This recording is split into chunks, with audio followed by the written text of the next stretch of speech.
আসসালামু আলাইকুম beautiful people. আজকে আমরা যে বইটা নিয়ে আলোচনা করব সেটি হচ্ছে দ্য প্রফেট।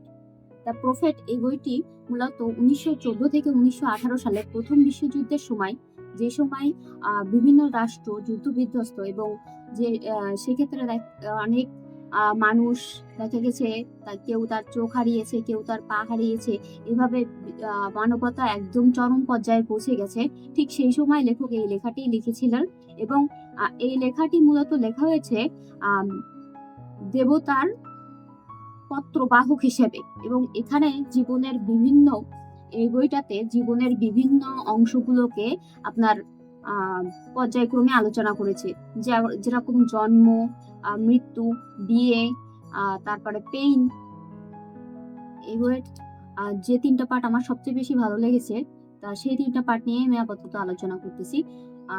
প্রথম যে পার্টটা সেটি হচ্ছে পেইন, অর্থাৎ অধিকাংশ পেইন দেখা যায় যে আমরা চুজ করি, সেটা মেন্টাল পেইন হোক বা ফিজিক্যাল পেইন। ফিজিক্যাল পেইন অনেক সময় আমরা প্রতিরোধ করতে পারি না, কিন্তু মেন্টাল পেইন দেখা যায় যে কেউ কিছু বললো বা কেউ কিছু আমাদেরকে আঘাত করে কোনো কথাবার্তা বললে দেখা গেল আমরা পার্সোনালি নিয়ে নিই।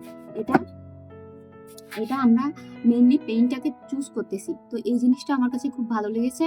আর সেকেন্ড যে ব্যাপারটা, যে আমরা যখন ম্যারেজ বা নিজেদের পার্টনারের কথা বলতে থাকি, সেই সময় দেখা যায় যে যিনি যে হচ্ছে মানে আমরা পার্টনারদেরকে এইভাবেই ট্রিট করার চেষ্টা করি যে আমার কাপের থেকে অর্ধেক এবং তার আমার কাপের থেকে পুরোটা তাকে দেব, কিন্তু সে কখনো তার থেকে আমাদের দিবে না। অর্থাৎ এক্ষেত্রে দেখা যায় যে ব্যালেন্সটা যদি 80-20 এই টাইপসের হয়, তবে সেই ম্যারেজটাকে লেখক দেখা যাচ্ছে যে ম্যারেজ বা টক্সিক একটা রিলেশনশিপ বলতেছে। আর থার্ড যে পার্টটা, সেটা হচ্ছে আমাদের ডেথ নিয়ে, যেটার উপর আমাদের আসলে কোনো নিয়ন্ত্রণ নেই।